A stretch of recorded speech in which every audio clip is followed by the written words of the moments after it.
What kind of car you drive? MR2 Spyder. What year is it? 2003. How long have you owned the car? Since March of last year. So, a year and a half. Okay.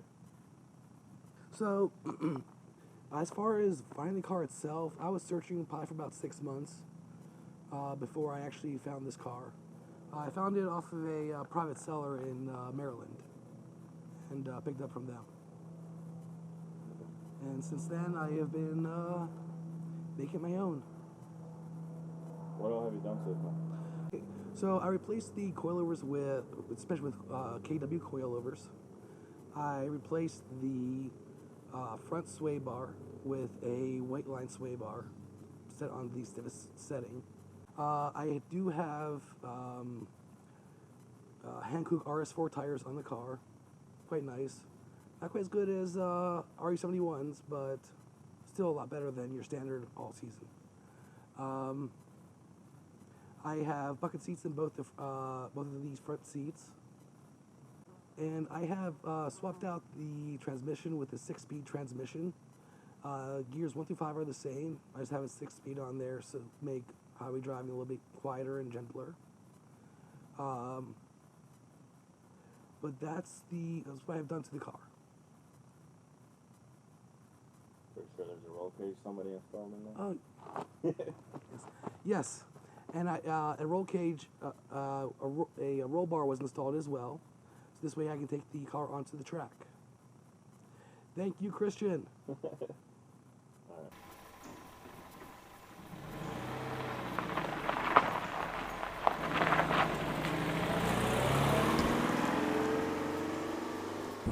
All right. So, what do you normally do with this car? So I got the car for fun, mainly autocross. Got into it about 3 years ago with my Scion TC, and realized that the car was an understeering pig. Fun, but still an understeering pig.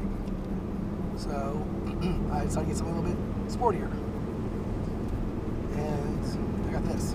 So yeah, I've been mainly doing autocross with it, track cross. I plan to maybe do, or not maybe, but eventually do a track day or two within the next 6 months to a year. And other than that, it's my summertime daily driver. Okay. How did you come up with getting the MR2? Like, why did you decide on the MR2? So I was first introduced to the MR2 in the early 2000s when my cousin had one. And then when I was looking for another car, it popped in my head, there's an MR2, and I went to go sit in it.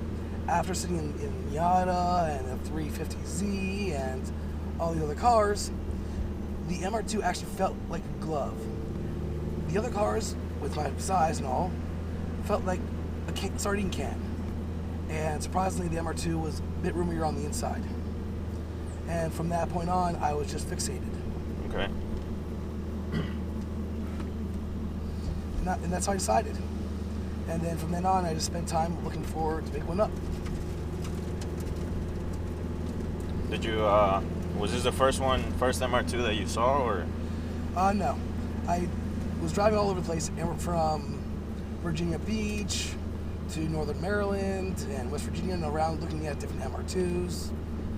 A lot of them had a bunch of engine problems, and people were asking a whole bunch of money for them, where you smell the gasoline coming out of it. And those I didn't really want to touch. So it took a while to really find one that was good, that did not sell. The good ones tend to go really quick. So if you're not there within 2 weeks of it going up on the online, it'll be gone. Okay. It's mainly from private sellers. You'll find the better MR2s at a decent price. Okay. Are these well sought after cars? Or? They are. They aren't very. There were never very many of them to begin with. So they're kind of a. They do have a following, especially in the MR2 community. Or should I say MR2s in general are loved. But the Spyder itself does have its own following. Mm-hmm. But because of the low numbers, it makes them much harder to find. Okay. Now, you having driven a front-wheel drive and a rear-wheel drive, Can you settle that debate of which one is faster on the track? I can't, honestly, because the other day I was looking at my times from the Scion TC and the MR2, comparing them to known very good drivers on autocross courses. And surprisingly, I'm about the same amount of time behind them, whether I'm driving the MR2 or the Scion TC. Oh, I guess I'll go out into the road. It's fine. So, it's not really, I'm not getting much faster time. Okay. That being said, the fast drivers definitely do have to put a faster time with the MR2 than do with the TC.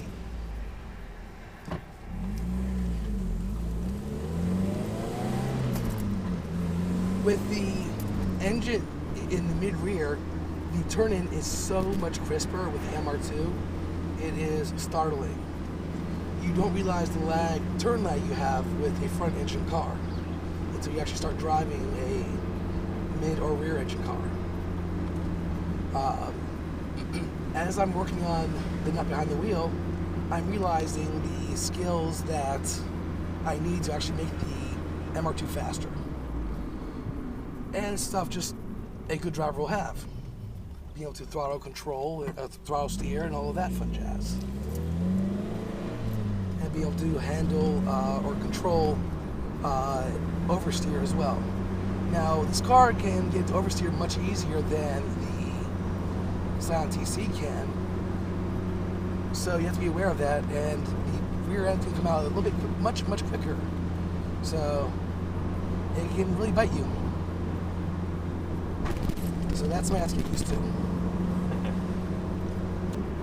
What do you think of the KW suspension compared to the Tains you had on the TC? I can't really compare them. Both are good. I'm not good enough to where I can say one is better than the other. What I can say is the KWs are compression and rebound adjustable, whereas the Tains I had were just rebound adjustable. Okay. Have you gotten around to messing with that? Not too much. I'm using the default settings, though I'm starting to play a little bit with the front rebound settings on here, just for when on autocross, just to control my spin outs. Okay. You're trying to make the front more stiff so that yeah, it tends to understeer more than oversteer? Well, yeah, exactly. Okay. I probably need a stiffer front sway bar. Okay. But if I just stiffen up the rebound, maybe that might help some of that until I get a stiffer front sway bar. Okay. What about, how many track cross events have you done with this setup before you said, you were telling me earlier that you got a corner balance, correct? I did get a corner balance, yes.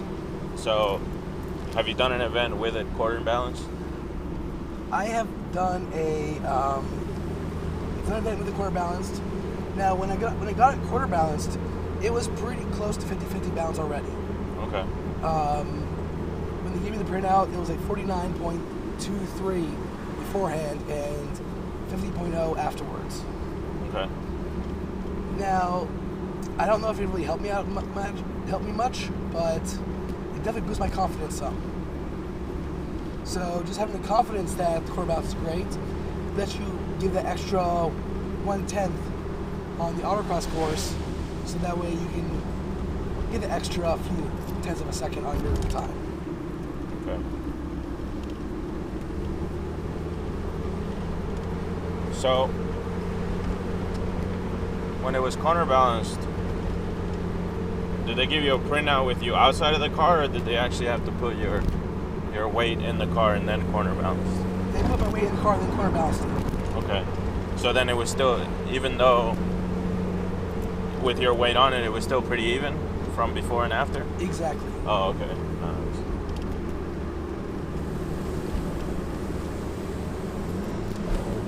This thing grips pretty good, man. Oh, it does.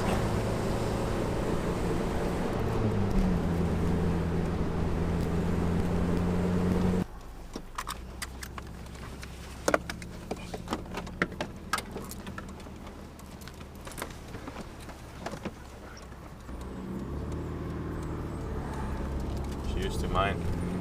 Yeah, the clutch is really tall.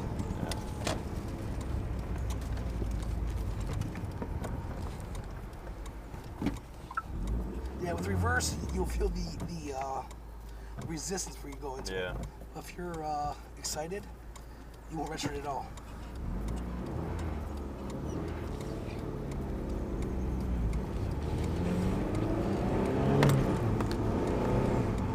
Oh, yeah, it's pretty tall.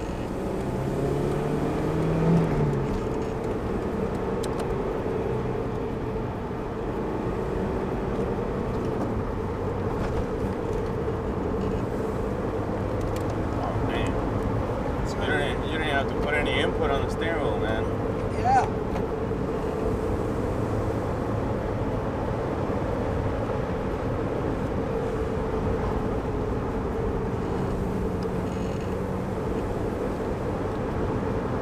Suspension feels great too. It's very responsive. When you look at some of my older autocross videos versus ones with To the left? yes. Versus the ones with suspension, you can see the reduction in body roll. It is dramatic. Your other autocross videos are on your YouTube? Yep. I'll put a link down in the description so people can go check out Thank you. the difference. Because I don't, like I said, I don't drive this car much. All I did was drive it into the shop so I could work on it. Oh, yeah.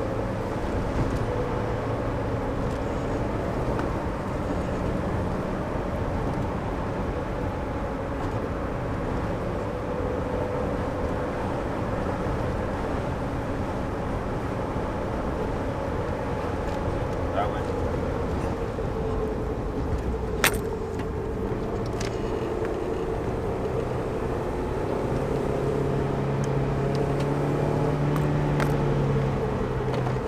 Dang.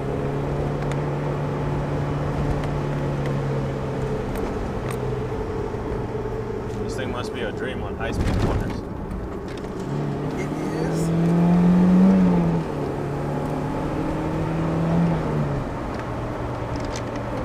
And it can also be a little scary too. Oh, for the rear end? Oh God, yes.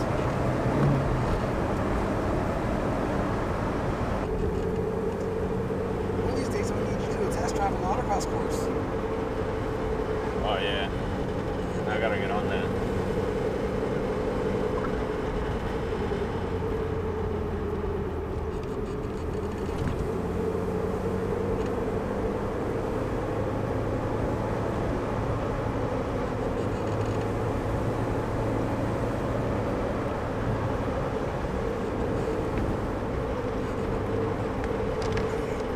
Turn to the right here. This one? Yep. Alright. Yeah, man, this thing is nice.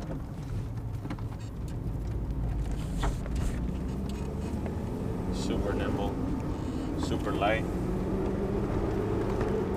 The steering, you don't even have to fight the wheels.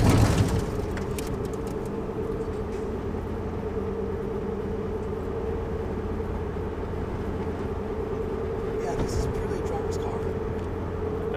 Definitely seems like it.